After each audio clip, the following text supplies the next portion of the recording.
Hello दोस्तों, आज की कहानी साधु और नर्तकी। किसी गांव में एक साधु रहता था जो दिन भर लोगों को उपदेश दिया करता था। उसी गांव में एक नर्तकी थी जो लोगों के सामने नाचकर उनका मन बहलाया करती थी। एक दिन गांव में बाढ़ आ गई और दोनों एक साथ ही मर गए।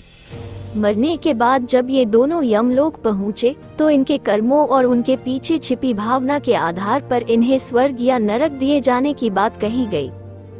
साधु खुद को स्वर्ग मिलने को लेकर पूरा आश्वस्त था। वही नर्तकी अपने मन में ऐसा कुछ भी विचार नहीं कर रही थी। नर्तकी को सिर्फ फैसले का इंतजार था। तभी घोषणा हुई कि साधु को नरक और नर्तकी को स्वर्ग दिया जाता है।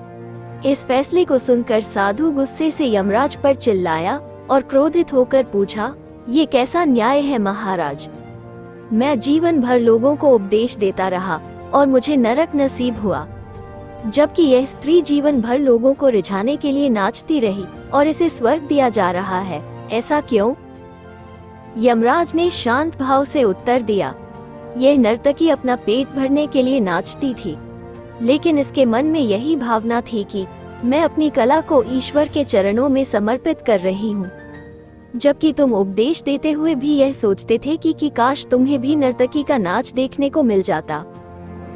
हे साधु, लगता है तुम इस ईश्वर के इस महत्वपूर्ण संदेश को भूल गए कि इंसान के कर्म से अधिक कर्म करने के पीछे की भावनाएं मायने रखती है। अतः तुम्हें नरक और नर्तकी को स्वर्ग दिया जाता है।